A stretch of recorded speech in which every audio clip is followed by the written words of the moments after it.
नमस्कार दोस्तों, हमारी आज की इस कहानी के नाम है इंतजाम। बहू, ओ मझली बहू, जरा बाहर तो आना। 60 वर्ष के बुजुर्ग रविंद्र जी ने घर के दरवाजे पे अपनी मझली बहू को आवाज लगाई।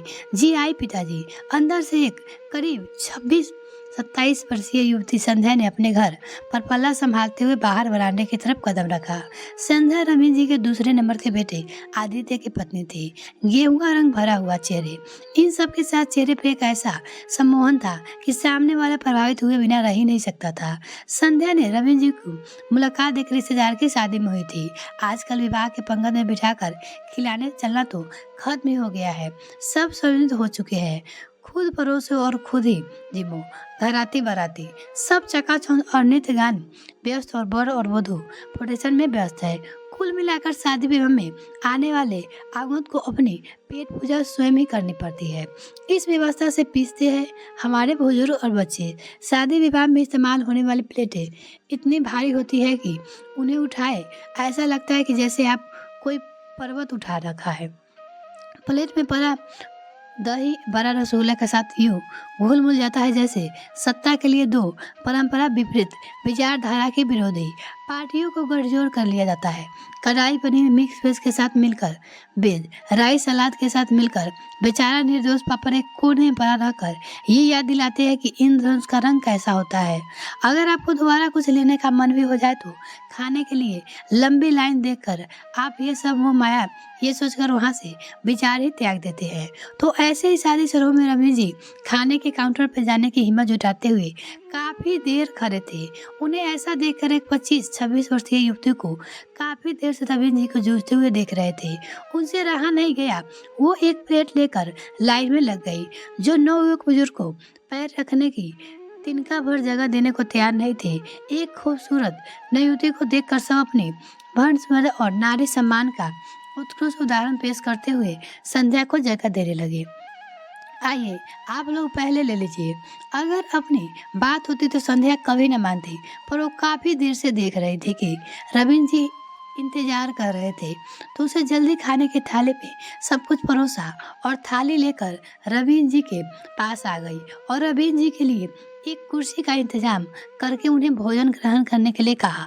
रवि जी भाव विभोर होकर बस उस लड़की को देखते रहे और आशीर्वाद स्वरूप संध्या के सर पे हाथ रखकर उसे सदा खुश रहने का आशीर्वाद दे दिया। उस विवाह समारोह से लौटने के बाद रविंद्र जी ने संध्या को अपने मंझले बेटे आदित्य का विवाह प्रस्तावना भिजवा दिया। उसकी धर्मपत्नी शकुंतला जी आपत्ति जताई। ऐसे किसी जाने भी ने जीवन भर का नाता जोड़ लिया जाए तो रविंद्र जी का तर्क था कि वो लड़की किसी अनजान व्यक्ति के लिए सोच सकती है, वो अपने पूरे परिवार के लिए सही मायने में साक्षात अन्नपूर्णा और लक्ष्मी साबित हो गई। इस तरह आदित्य और संध्या का नाता जुड़ गया। आदित्य और संध्या एक दूसरे के साथ और सहयोग से अपने जीवन में नया और कुशल माजी की तरह रखने लगे। ऐसा नहीं कि उन दोनों के बीच में कभी वाद विवाद नहीं होता था, लेकिन हर वक्त दोनों आपसी सहमत और समाशय से उसे सुलझा लेते थे। यूँ तो संध्या में धैर्य और सब बहुत था, लेकिन किसी गलत बात को बर्दाश्त नहीं कर पाती थी और ऐसे मौके पर आदित्य की सूझबूझ से चीजें ठीक हो जाती थी।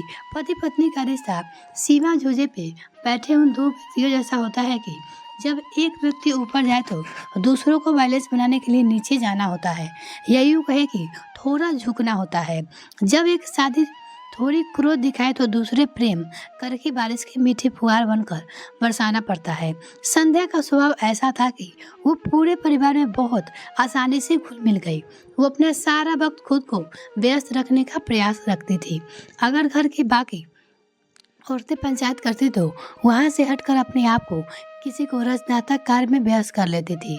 रसोई में पड़े खाली डिब्बे में पेंटिंग कर देना, घर के सामने पड़े खाली जगह में फूलों के पौधा और कभी कभी सब्जियां जैसे टमाटर तुरई उगा देना, अपनी डायरी में कुछ गीत लिख लेना, कुछ भी करना पर खाली ना बैठना, ये संध्या की आदत थी। जब कभी उसकी जेठानी उसे कहती कि सासू माँ तुम्हारी बुराई कर रही है, तो उसका जवाब होता दीदी, जब तक वो मेरे नाम लेकर मुझसे ना कहे तब तक मैं कैसे मान लूँ ये बात मेरे बारे में कही गई है।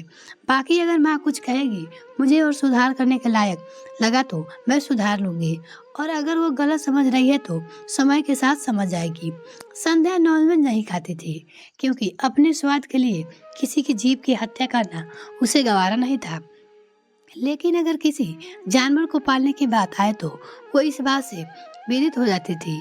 उसका कहना था कि मांसाहार का त्याग करना एक अलग बात है और जानवरों को पालना बिल्कुल भी अलग बात है। उसका कहना था वैसे भी जानवरों जानवरों अपने शौक के कारण पाल दो, बनाना नहीं, कहीं बंधन बनने जैसा ही है। दूसरा, हम अपना प्यार और अपने आसपास के इंसानों से तो निभा ले, तभी कई जानवर से पालने की बात आती है। ऐसा होता है कि हम सबके व्यक्ति में कुछ बातें ऐसी होती है जो सामने वालों को थोड़ी अजीब लग सकती है। ऐसा कुछ था संध्या और उसके जानवरों की तरफ सोच को लेकर। तो थे ये संध्या हमारी कहानी की नायिका। आइए अब चलते हैं कहानी की ओर और देखते हैं कि रविंद्र जी संध्या को क्यों पुकार रहे थे अपनी मजली बहू को। संध्या ने बाहर से आते हुए रविंद्र जी को देखा। उसके हाथ में एक छोटा सा कुत्ते का पिल्ला था। उसे देखते ही संध्या अपने स्वभाव अनुसार फिर से बिदक गई। जी, ये क्या है पिताजी, इसे क्यों ले आए?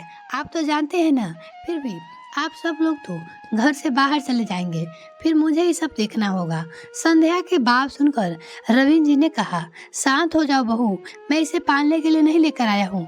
घर आ रहा था और ये रास्ते में दिखा, सड़क पर शायद कोई गाड़ी ठोक कर मार कर चला गई थी। इसके पैर में देखो कितनी चोट आई है, कितना खून भी बह रहा है। पिताजी की बात सुनकर संध्या का ध्यान इसके पैरों पे गया तो देखा कि वास्तव में काफी चोट आई हुई थी और खून भी बहकर जम गया था। नर्म हृदय संध्या भागकर अंदर से कॉटन और डिटॉल लाई। उसका जानवरों को लेकर सुकून सताते हुए रवि जी ने डिटॉल लगाकर घाव साफ कर दिया और उसकी पट्टी भी कर दी। फिर संध्या ने थोड़ा खाना खाने के लिए बोला। संध्या खाना ले आई और रविंद्र जी ने उसे खाना खिला दिया। रविंद्र जी संध्या के स्वभाव से भली भांति परिचित थे। उसे जानवरों से कहा जाए तो एक तरह की एलर्जी है, इसीलिए उसे पिल्ले को देखकर वो अपने हाथ से कर रहे थे, क्योंकि अभी वो जिस हालत में था उसे इसे छोड़ना संभव नहीं था। कि रविंद्र जी ने उसे खिलाते हुए कहा, क्या हुआ, परेशान मत हो, ठीक हो जाओगे। तब यही हमारे घर का हमारा अधिक स्वीकार करे।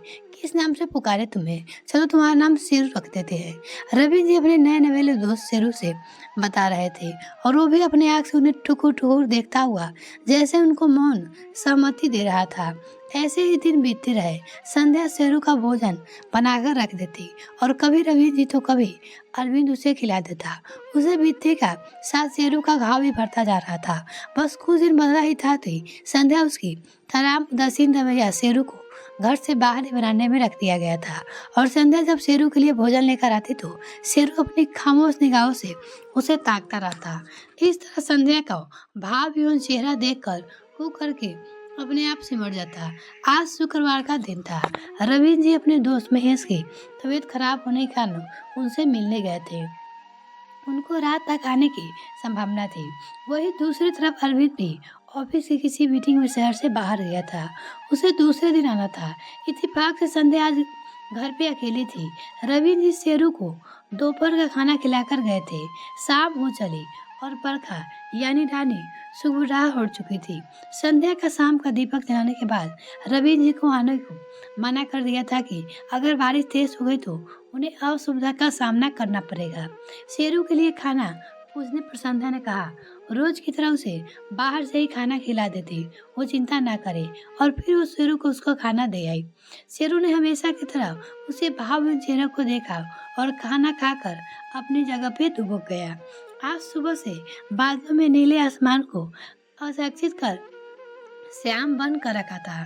बारिश के पूरे असर नजर आ रहे थे और शाम होते ही काले मेघ बूंदे के रूप में यूं धरती पे बरसना शुरू हो गया, जैसे आकाश अपने प्रेम की बेर से तपती धरती को पुनः तृप्त कर देना चाहता है।